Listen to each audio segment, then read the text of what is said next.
Hello and welcome to the August edition of Table Football Monthly, Take 18. Yes. I'm afraid we have had a rather dodgy table, but I think we finally nailed it to the floor. And me. And Smithy. Yeah. So that we can get on with it. Yes, welcome to the August edition, which is a shiny new edition. And why is that, I hear you ask? What is that? It is because we have only gone and had a brand new carpet installed in the studio, which is going to save us a fortune in breakages and gave us a little bit of an opportunity because obviously we had to clear all the stuff out. Including me. He still got back in I hear you, to let the guy lay the carpet. But it gave us a chance to rearrange the whole place, and we are going to take you on a guided tour of that with Danielle in a few minutes. Plus you'll get to see some lovely football shirts that have been kindly donated by you, the viewers. Yeah, this is rapidly becoming my favourite part of the studio. We have racks and racks of old football shirts, but this month, two of you kindly, very generously donated 4 shirts between you. We've got them on display. We love them. They are spectacular. You can't have known, but 2 of them we were really hoping to get, which was fantastic. And we've got one that I think we might be one of the few places in Britain that's got one. Sadly, none of them fit me. Yeah, well, they're not for wearing, mate. They are for display. So we'll take you through that in a minute. Now, for many, many months, since March, I think I have been prevaricating over doing a review of this new release of the Subbuteo England main game by new Subbuteo licensees Longshore Limited of Hong Kong. Oh, yes, but before that and after a long delay, which I do apologise for, we will be doing a feature on Tomy Super Cup Football. Those of you who know us won't be surprised to know that it gets a bit frantic. Chaos. Yes. Competitive chaos. It got I think you could a say. little bit out of control, Yeah. and it took us a short while picking all the bits up off the new carpet. And ourselves. But we love that. Yeah. We have also got part 2 on our series of Subbuteo rules. This month we're looking at the rules from FISA, the Federation of International Subbuteo Associations, and we owe a debt of gratitude to Paul Lloyd, who has lent these rules to us so that we could do this month's feature. Then, following a few requests, we have a feature that I really think you're going to enjoy. The one position in football, I think, where you can instantly go from hero to zero and back again, and that is, of course, goalkeeping. Not the real thing, of course. We will be looking at the history of Subbuteo goalkeepers. Too much damage in here, I think we did that. Yep, so, as has become the tradition, before we do all of that, we are going to join Dave! we are going to join Danielle for the prize draw to find out who has won last month's competition. Take it away, girl. Danielle, the floor is yours. Yes, in last month's competition, Keith asked you to name these 4 players and to tell us which was the odd one out. Because I'm too young to know this, the players were Alan Brazil, Pat Holland, Mike England and Alan Sunderland. And the answer, of course, is Alan Sunderland, because his surname is after a city, whereas the others were after a country. And the prize for the winner is not just one Zeugo team, Tanzania, but 2 Zeugo teams, American Virgin Islands. And if that wasn't enough, a winter edition pitch. And courtesy of Subbuteo World, a miniature replica of the Europa League trophy. Here is a list of all of you who answered the question correctly and who are in the draw. Okay, I think it's time we pick a winner from this velvet bag of gorgeousness. The winner is Brett Margolis. Well done, Brett. We'll be in contact over the next couple of days to send you this gorgeous bundle. And now, back to Keith. For our first product review this month, I am delighted to finally be able to bring you the long promised review of Tomy Super Cup Football. This compact electronic game from the 80s was massively popular and has been requested by quite a few of you. Now, like many football games, ideally it needs 2 players. The unique thing about Tomy is you can't play it with just one. So with COVID keeping Smithy away from the studio, we've had to wait until he was finally able to come back before we could test it. One other thing to warn you about before we start: those of you familiar with the programme will know that occasionally I am partial to putting on a football crowd atmosphere soundtrack to tests and demos. Well, Tomy comes with its own.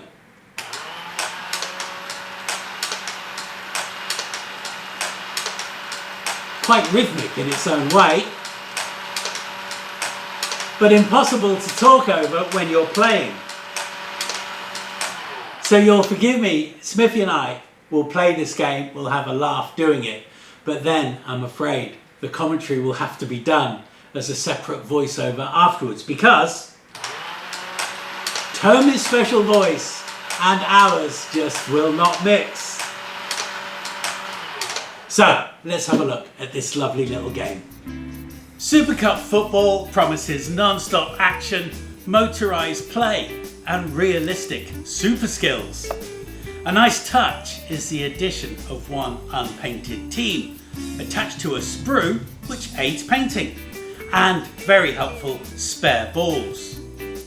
The game operates by guiding players along a grooved track. They spin 360 degrees, enabling them to strike the ball with a horizontal tab attached to their base. The keepers are controlled by a lever behind the goal. Perhaps the game's best feature is the ball retrieval system, automatically popping the ball back into play, and that definitely ensures non-stop action.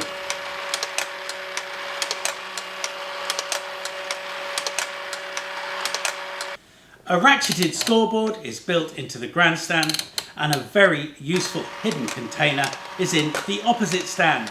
It really is a beautifully designed game. Time we got down to playing. With Smithy in control of the blues and me the reds, the first thing one notices is the speed of the game. As new players, there was a fair amount of fumbling for the right controls.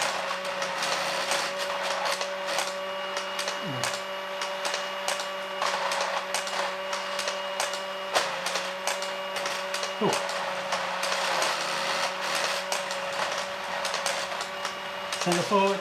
No! Whoa. Sitter!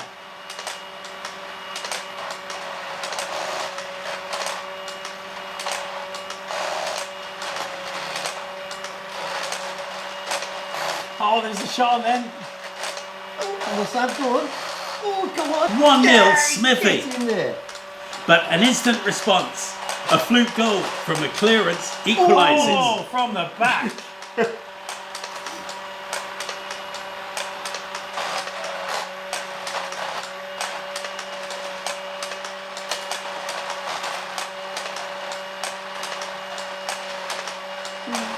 Smithy muscles in a second.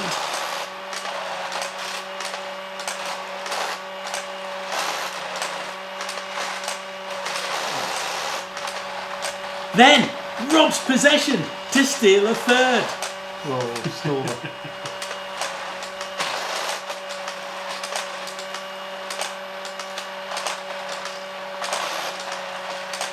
Endless pressure.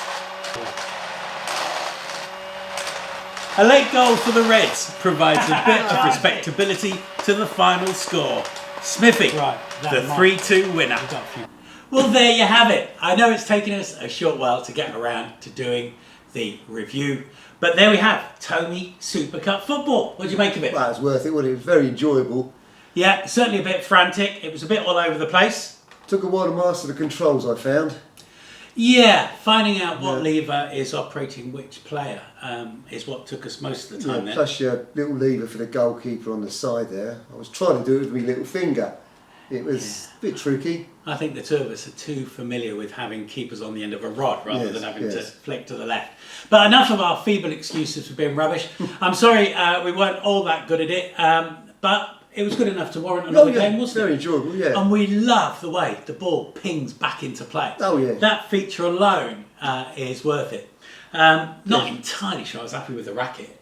No, it's a bit loud. It's a bit loud. was. Lovely beat though to the noise. It was yeah. exceedingly rhythmic. Yeah. So there we have it. Now, what we may have to face in the future, because we've got 2 games here, is that we may have to consider offering one of these as a prize further down the road. So if you've been attracted by such a thing, let us know by email that you'd like to see it offered as a prize, and we'll find some way to do it. That makes sense, wouldn't Yeah, another giveaway.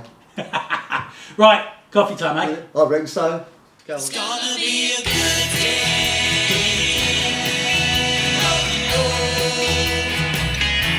It's gonna be a good day. So we're going to start in the top corner of the studio. We've got the petrol giveaways, we've got the Action Man football figures, the Subbuteo footballer statuettes, and the old master football game. And I just can't walk past without having a go. Got myself an old penny.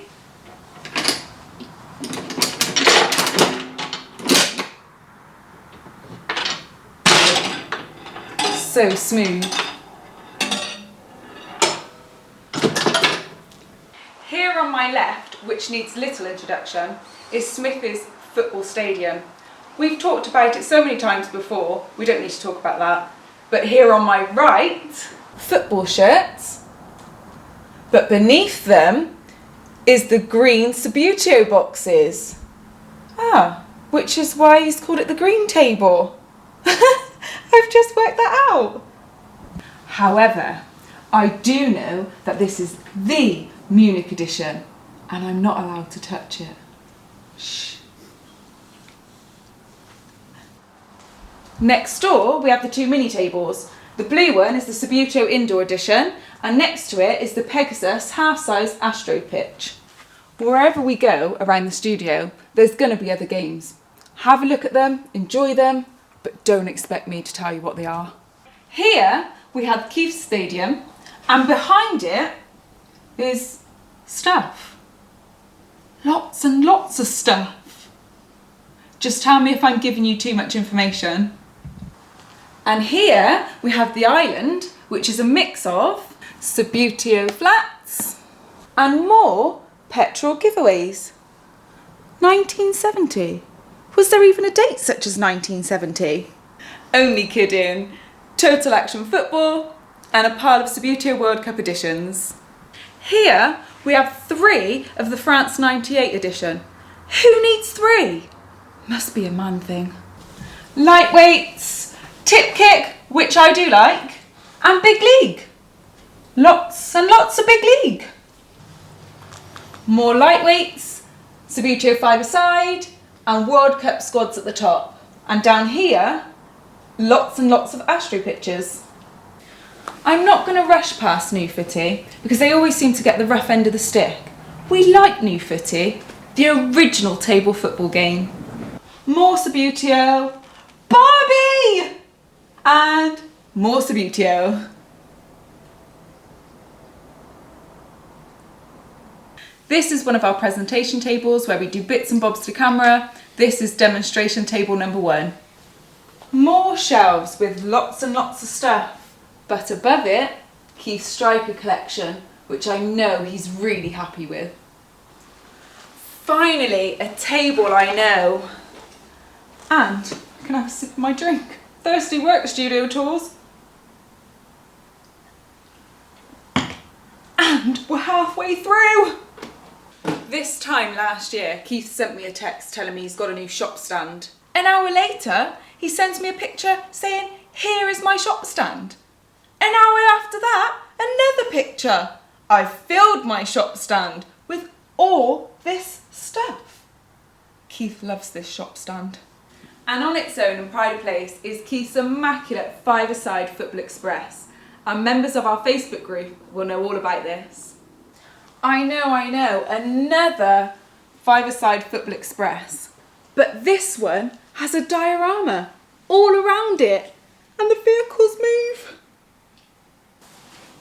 I have presented from this corner loads and loads of times over the last year and a bit. And yep, you've guessed it, lots more stuff. Lots of stuff.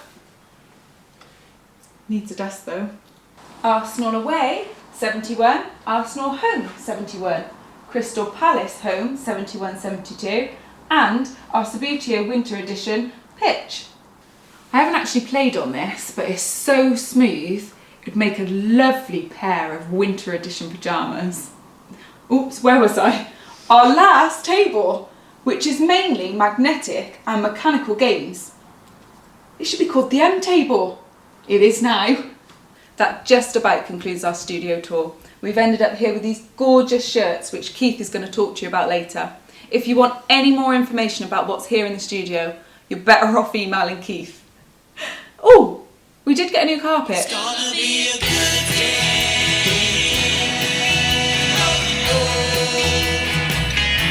It's gonna be a good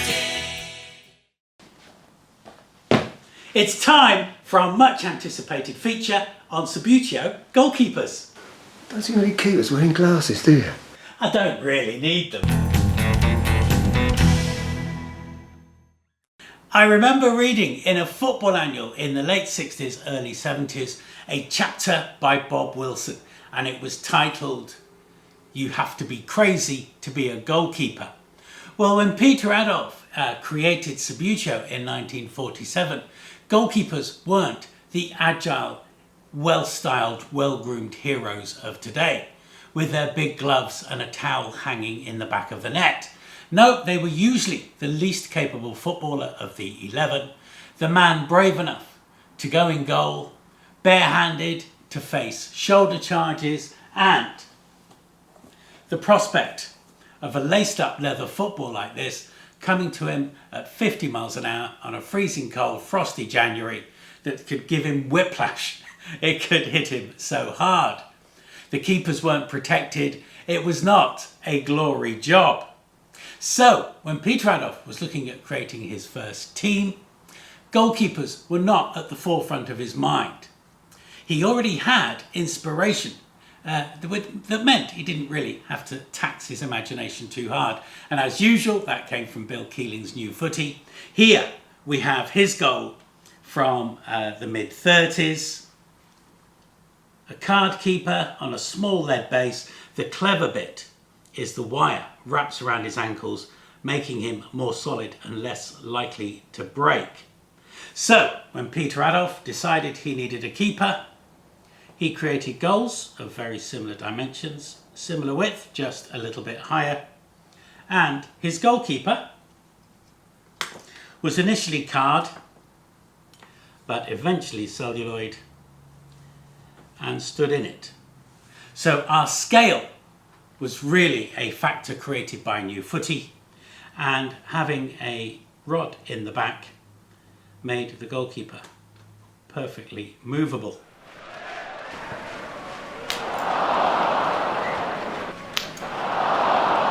By 1961, the world and football were in a very different place. The austerity of the 50s had come to an end.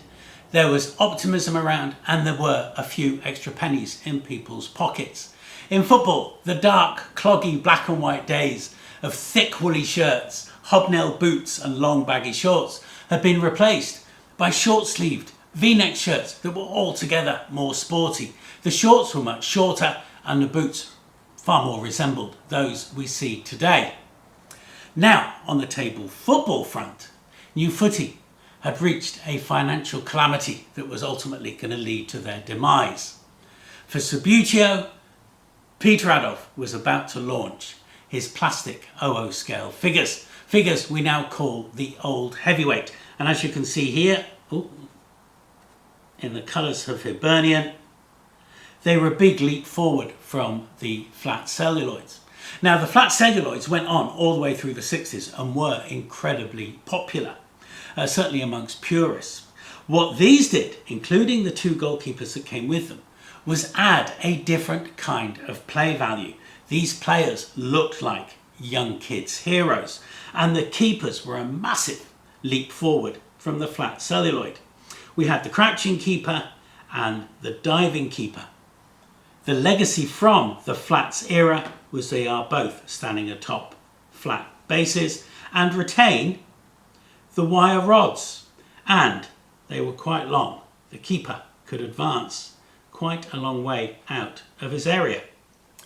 Let's see them in action.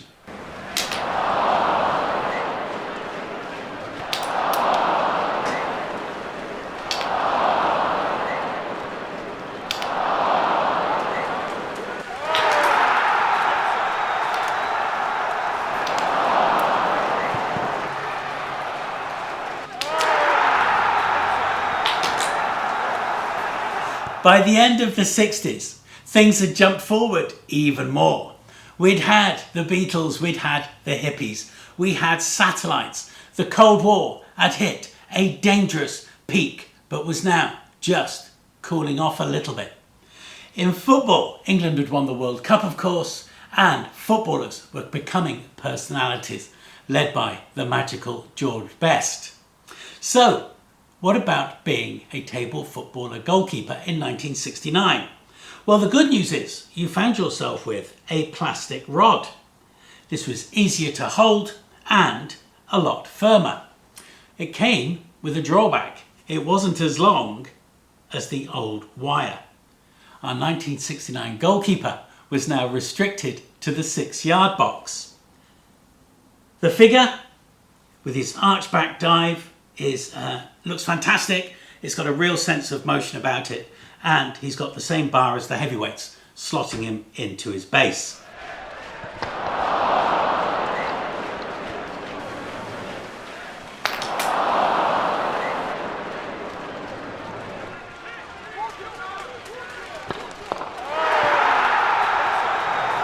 Also in 1969, Subbuteo Sports Games had one of their relatively rare aberrations. I could almost picture it now, that somebody was sitting in the office in Tunbridge Wells and suddenly had a eureka moment. Chaps, I've got a great idea. And sadly in this case, I think they listened, because what came out of this moment was the Subbuteo live action goalkeeper. Now, he's the normal, attractive diving keeper. He's on the same base as the celluloids and flats, but he is attached to his green rod by a spring. Now, I can't imagine what the idea behind it was. Maybe he could compress a bit and take a pile driving shot better. Maybe he'd offer better rebounds. I really have no idea. But I suppose we could find out by going out onto the pitch.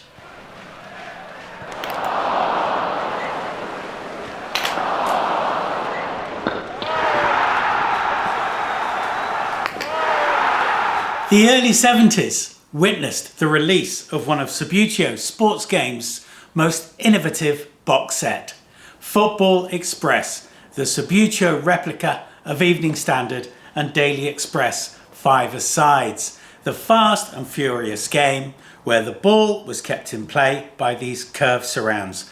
And of course, being Subbuteo, they had a specific goalkeeper, and he wore tracksuit bottoms. It's interesting to note that the 5-a-side goalkeeper is still on the smaller base that came with the celluloids back in the 40s and 50s, whilst the kicking player is on a standard Subbuteo heavyweight base.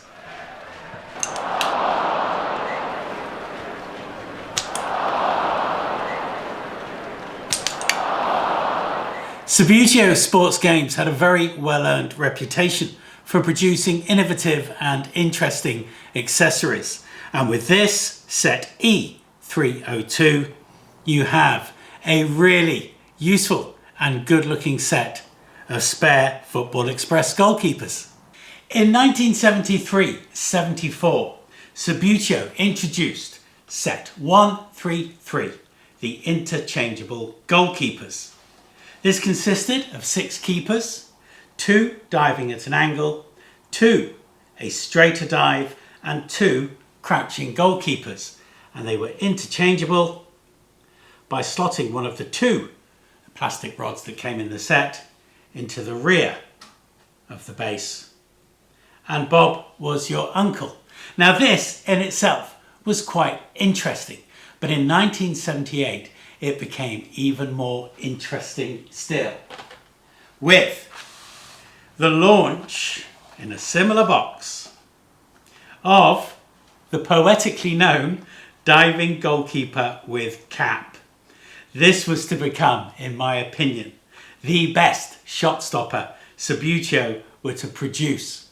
And in fact, until you start looking at the modern, bigger, stronger metal goalkeepers, I think this keeper here is without competition in the entire Subbuteo range.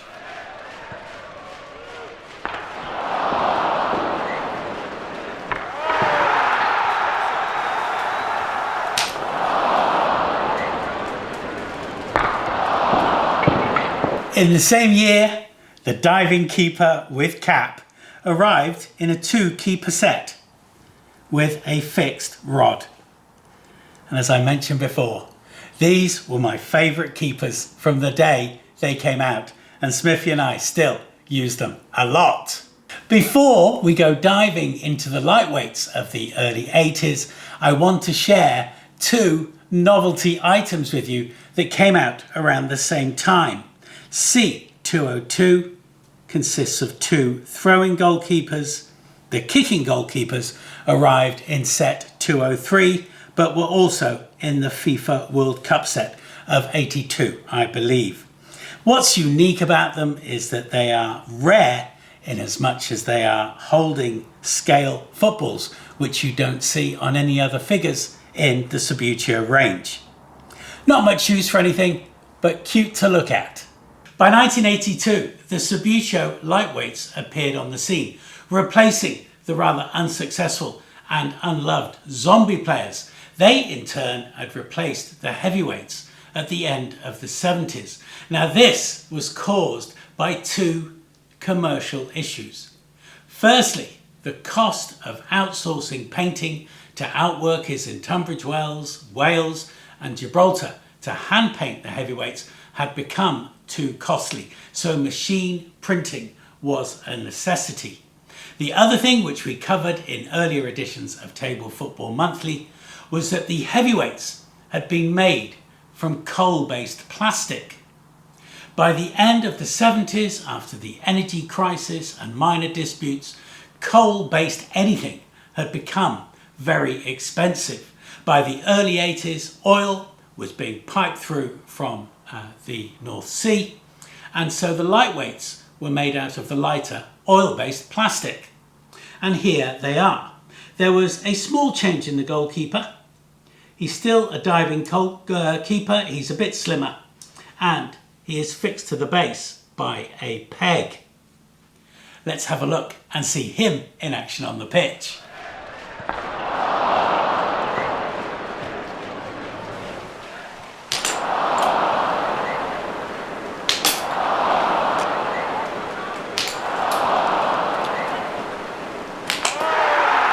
By the mid-90s, Hasbro had moved in to buy Waddingtons, which meant they also acquired Subbuteo. In the short term, not very much changed, but by the early part of the new century, Hasbro released the Dream Team Stadium with photorealistic flat players, harking back to the original Subbuteo of the late 40s and into the 50s. Here, the keeper is Van der Sar, a flat card on a small base, just as his celluloid forebears. Then we're going to leap forward, funnily enough, to a product review we're going to do in a few minutes. Licensees like Netcam and the current licensees Longshore have been developing flexi players and a new goalkeeper, fitting into a grooved base with a bar. Again, much like the heavyweight keepers, a thin diving goalkeeper that is also flexible like the players. So let's have a look at him and see how he gets on.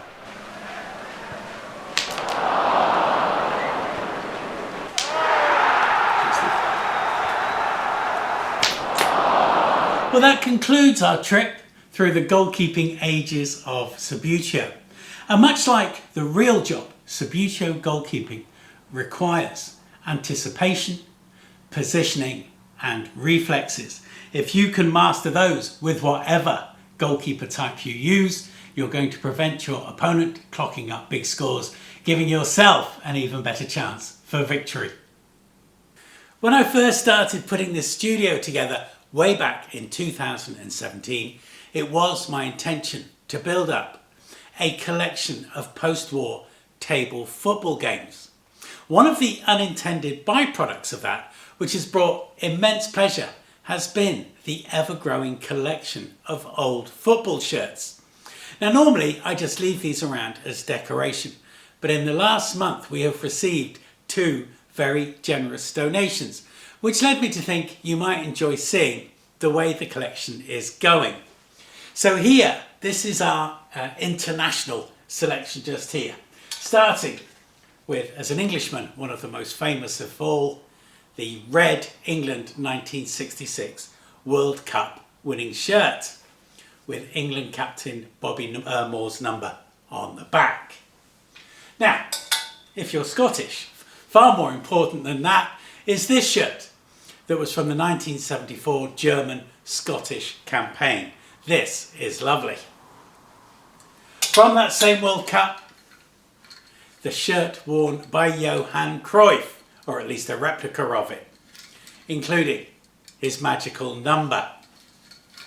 In 1978, the World Cup was hosted by Argentina, and this, again, a replica of their tournament shirt.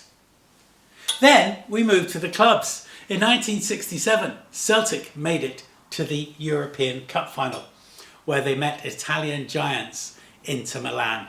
What a lovely uncluttered shirt this is.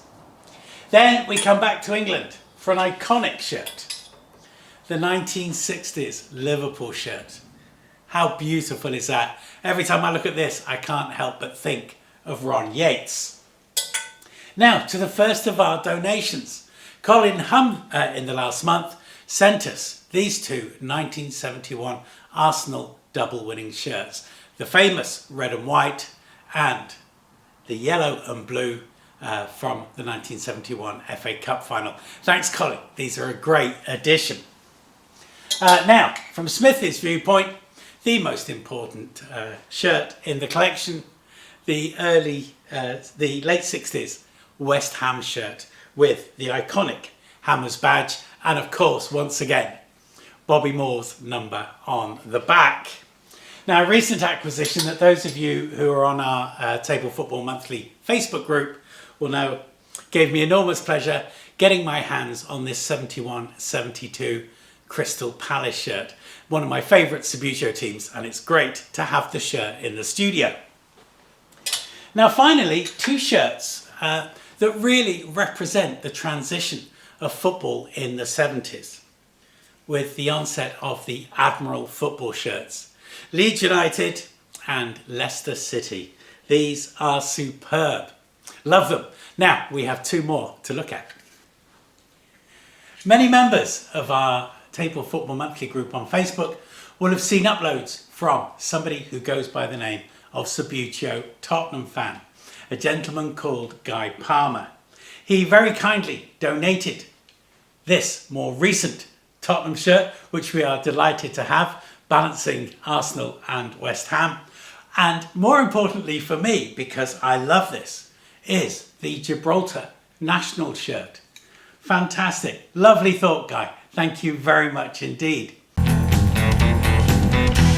Our second product review this month features a game that many of you, I'm sure, are familiar with already, and it is, of course, the new Subbuteo England main game. Not that I'm entirely sure what a main game is, but we may well find out in the next few minutes. Now, I am not kidding you. I think this is the most intriguing and potentially important review I've done since I launched Table Football Monthly way back in July 2019.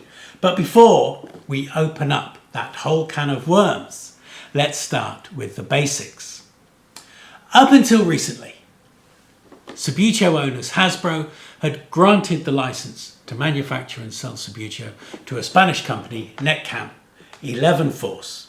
Now, earlier This year, that license transferred from Spain to Hong Kong and a company called Longshore Limited, and they are the manufacturers of this new set.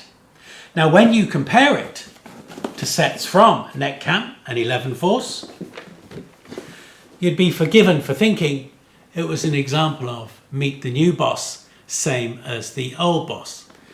Now, there are some easily explained reasons for that. In these modern times, branding is everything. So it makes sense we have a big red and white logo at the top. It makes sense that the box is a similar size. And of course, it makes sense it is a similar green. After all, over the last 20 years, branding hasn't been Subbuteo's strong point. So we get that and we appreciate it. We have a lovely window in the front displaying some teams similar to the English national team, and we have a Subbuteo ball. But the problems actually begin with this box. The first thing is, on the reverse, we can see the iconic table football game. No issue about that. Reborn. Now, this is not Subbuteo Reborn. At the very best, I think we can hope that it is Subbuteo reissued. Now, we're used to forgiving companies using rather extravagant advertising taglines, but the game Reborn is a bit big. The other issue is here. Aimed age 6+. We'll come to that in just a moment. Now, we have our facsimile of an England team. We have a great big England badge, so you won't be surprised to know that we have the FA licensed hologram here, and a very nice touch recognising the heritage of this fantastic game, Subbuteo since 1947. So I think we've looked at most that the box has to offer. Let's take the lid off and have a look at what's inside. Now, first off, I think we want to give thanks for the inclusion of an inner tray. Recent products from Force 11 have seen the two teams, the goals, the pitch, just thrown in. So an inner tray is a good start. On this side, we have the pitch that was more nicely packaged in a polythene bag, but I had already taken it out to have a look at. So we have our England 11 with a keeper. We have a red 11 also with a keeper. This might be the England second kit. It could be something else. They're fairly nondescript. We have a single Subbuteo panelled ball, and we have plastic frame goals and nets. So those are basically the contents, and we have a sheet of A4 that tell us how to play. There we go. And the basic rules aren't all that difficult, so that makes sense. Full colour might have been nice, but again, it's another expense.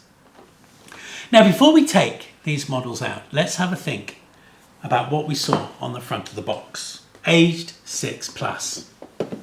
Now imagine if 4 of us, me and any 3 of you, got together here in this studio, a real table football palace. We sat down with a slice of cake and a cup of coffee, and our only aim was to agree on what were the key items to go into an entry-level box set. So a pitch, 2 goals, a ball and 2 teams. I'm sure we would argue over the goals. We want good, sturdy goals. Let's make them look like goals they see on the telly. Let's make them as sexy as we can. Then we'd argue over the pitch. They've got to have a good playing surface. If we are going to bring youngsters into the game, they've got to have a playing surface that really works, that lies flat and gives them a real taste of the game. Well, in that case, you'll need a very good ball. Why don't we put in a top spin tournament ball? Why don't we put in a Zeugo ball? A true roll, an excellent ball, that will give them a real feedback. They'll love it. But then what about the player types? Well, that conversation could go on all night and indeed all year. And by the time we'd finished, not only would we have not agreed, our entry-level box set would have cost between £90 and £100 and not the mid 35, 36 that this is going out at. That is the problem. The growing area of this market at the moment, Subbuteo, is us. Old cackers remembering the joy, enjoying the nostalgia the game brought us when we were young. 6-year-olds, 7-year-olds, grandchildren, children are going to be looking for something entirely different that can compete with other things that they're doing. Now, if dad or granddad's got an interest, as the new Subbuteo ad is trying to portray, then maybe he can transfer that interest. But can he do it with this set? Well, the first place, I suppose, to start is having a look at the player types. Now, the first thing to say about the player types is a positive thing. There is a good ethnic spread. Now, what I'm going to do is take 2 of the red team out of the Longshore box. These are the England main game players. And this set here is a 4-11 set with the traditional blue and red teams in. And I'm going to take 2 out of there. That's all very random. Now I think immediately when you see them together side by side, Longshore this side of the halfway line, 11 Force on this side, that there isn't much between them. If you look carefully, you'll see that the Longshore players are slightly broader and their heads are slightly bigger. Now that is going to be a subjective view either way, whether you prefer them or whether you don't. In the great scheme of things, it's not that big a difference. When we look at the bottom of the bases again, no real difference. So once again, my gut feeling is we're looking at Meet the New Boss, same as the old boss. They are the flexible kind of player, making them less likely to break at the ankle, but they share the one flaw that all these flexible players have. When looked at sideways on, they soon adopt that forward ski jumper type pose. Now, because they're flexible, one imagines you might be able to bend them back. They might hold, they may not. I've got a feeling he's moving back to his forward position. This is most likely because of the way they are packed into the box. So, we have slightly broader, larger headed players with the new Longshore player, but otherwise quite similar. Now if I take the 2 goalkeepers out of the Longshore box that come on red and blue rods, there we go, left the keeper behind. Okay, we'll go red and blue, and then we nip over to our other box, red and blue. Once again, other than the fact this player's had his hand bent back a bit, not a great deal of difference. Now this, on the one hand, doesn't matter, but if you're considering that this is the iconic game reborn, you're going to struggle to make that argument stick. So let's get them out on the pitch and see how they perform. A quick distraction before we lay the Subbuteo main game pitch. I get a lot of emails and messages asking me about how to get pitches flat. Well, as you can see on this table here, we have the lovely Pegasus AstroTurf with the circular mowing pattern. In my hand here, I have a Subbuteo cotton pitch from a 70s box set. Now what I'm going to do, which I don't normally make a habit of doing, is I'm going to squish it up, press down on it, and generally try and replicate a pitch that might have been lying around in a loft for a while under a load of other stuff. Okay, so there we have a fairly scrunched up Subbuteo cloth pitch. Now, when we lay it out on an Astro, we'll do this fairly quickly. Okay. You'll witness the magic properties, albeit rather expensive properties, of having an Astro underneath a cloth pitch. Because despite all of my ministrations, in under a minute, we have a beautifully flat, crease-proof pitch. Now, if you're lucky enough to have an AstroTurf lying around and you want to lay the Subbuteo Winter Edition pitch or their UEFA Champions League pitch, cotton pitches from Subbuteo, this effect will happen every time. So it is a very quick, no iron required method of laying pitches and getting a gorgeous flat result. Now this pitch isn't benefiting from the Velcro stick to the AstroTurf beneath, so we've still got a few creases, which aren't too bad. I mean, they irritate me, I have to say, but the ball's rolling over them nicely enough. Now, going back to what we were discussing before about Subbuteo Reborn, I'm going to step over here. This is the pitch from the Netcam 11 Force game we were comparing the main game with earlier on.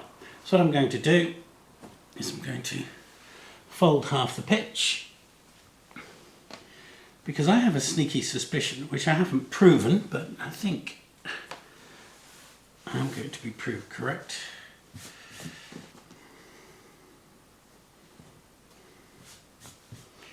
Okay. Just want to get that fairly flat, because what I want to do is lay this pitch out.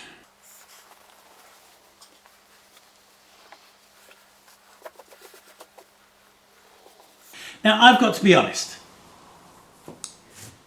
Here we have the old Netcam pitch. Here we have the new Longshore Limited main game pitch.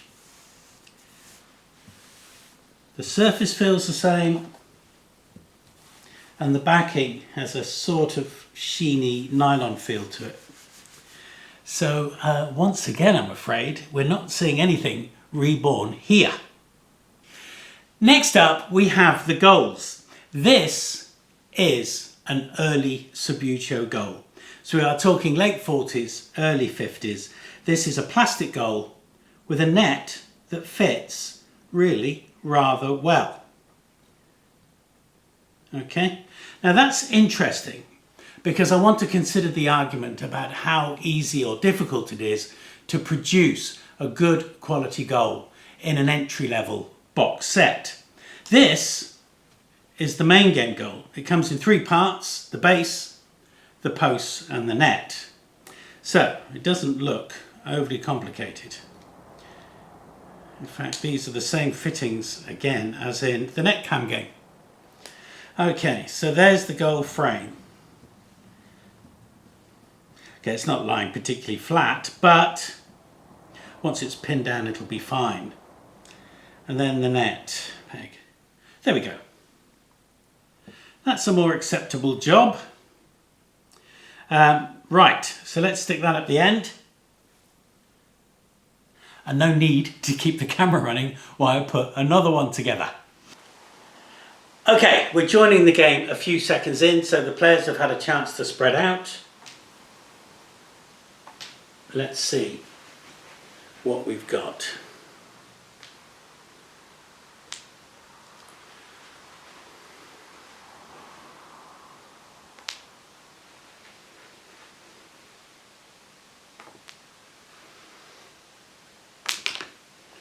Okay, well, we managed to get the ball in the net. The passing wasn't terribly accurate. I'm doing this quite late at night, so that could just as easily be me. So let's try a couple more little moves around.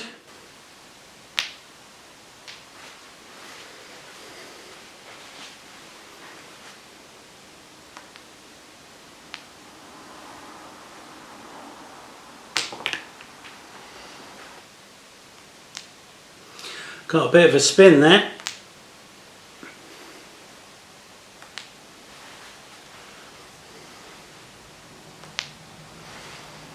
And a nice little curl there, that wasn't too bad.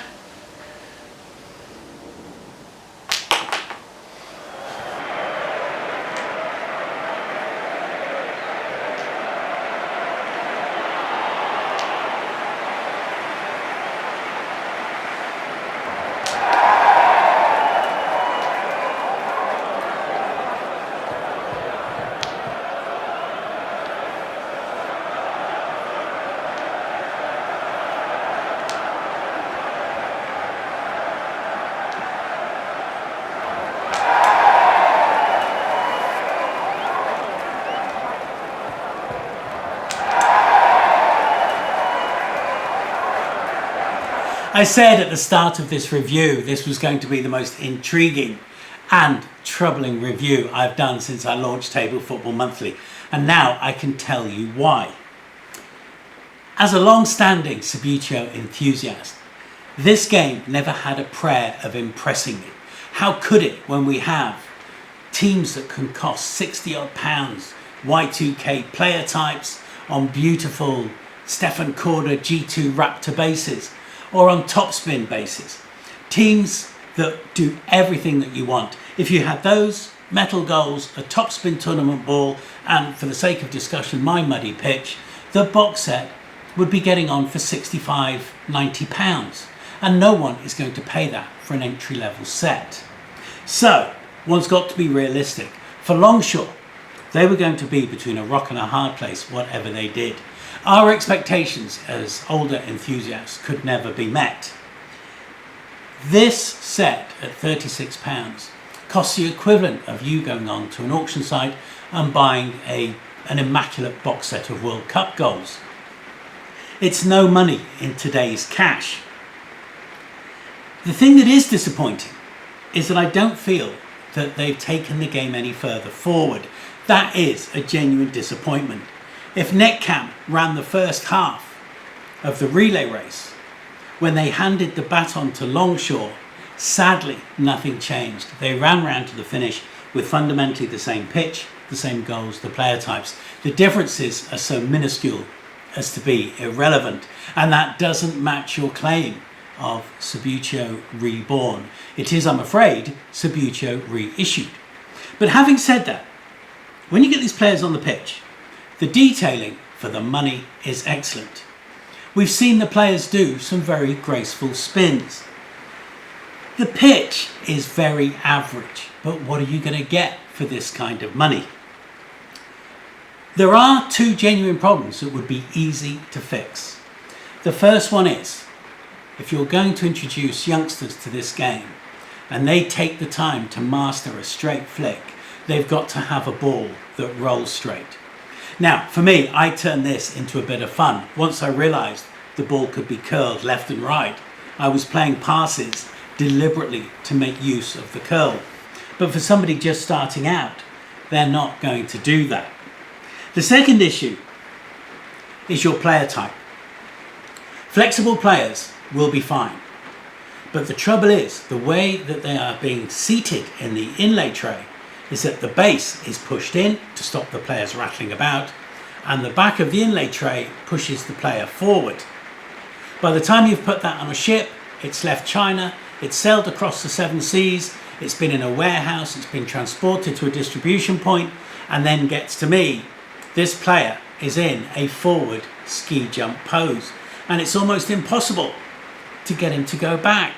If you've put all the effort into this production, why make it so that the players arrive with the end user looking like that? So for a better inlay tray and a better ball at the price this is being sold, you'd have to say it's a very good deal. Now I need to finish by coming clean. At the end of last year and the beginning of this year, I was privileged to be involved in 3 relatively long conference calls with Longshore Limited of Hong Kong. Now I don't want to play my role up here. I was not there to offer advice or guidance. I was there just to be involved in the chat. The first thing we've got to make clear is that Longshore have a massively successful pedigree in toy manufacture and distribution. They wouldn't be working with Hasbro if they didn't. The individuals I met in those conference calls were highly professional and knew what they were doing. And most importantly, they were at that time seeking advice and opinions from the global Subbuteo arena, be it online sellers, traders, associations. They were trying to find out what people wanted to see. So relatively speaking, Longshore were between a rock and a hard place, whatever they did. But this has not been a lazy attempt. It's not been a haphazard attempt. It's just what it is for the money. And I, for one, have my fingers crossed that it does well for them. But I fear, for the youngsters, it's not going to compete with the other games, particularly FIFA, that they have on offer.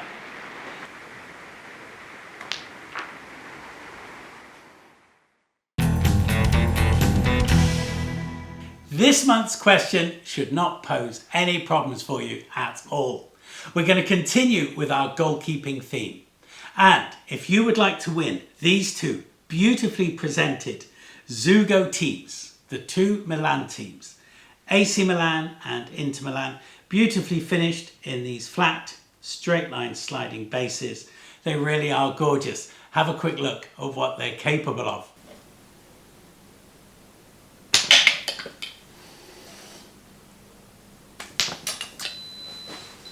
So, for these two gorgeous teams to be yours, all you have to do is tell me which famous goalkeeper was known as the Black Spider.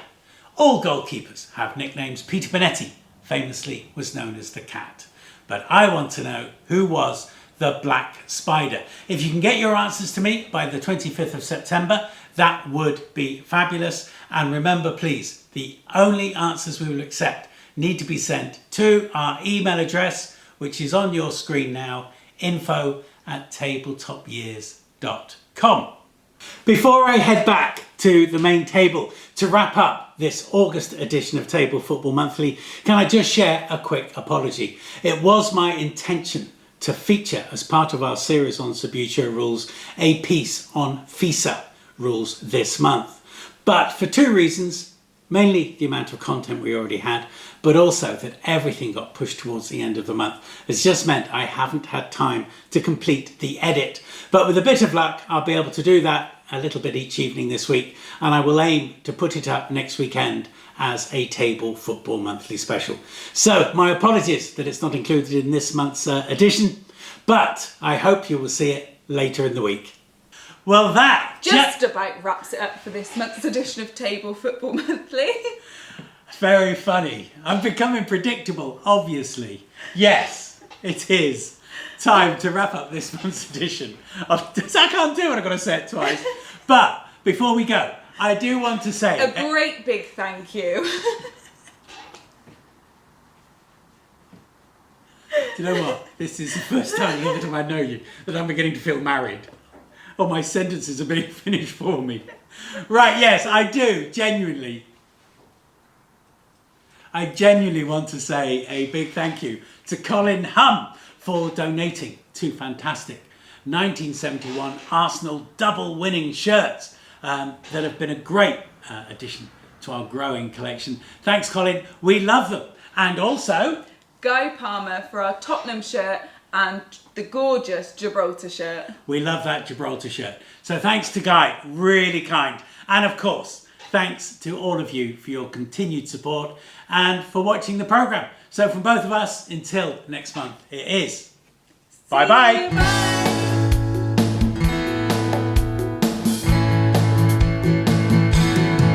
I got the World Cup edition back in '72. Man, I was king of the hill. Those were the days. Guys over and we played all day. I made the final, but I lost 3-0. And those were the days. Those were the days. Yeah, those were the days. Those were the days.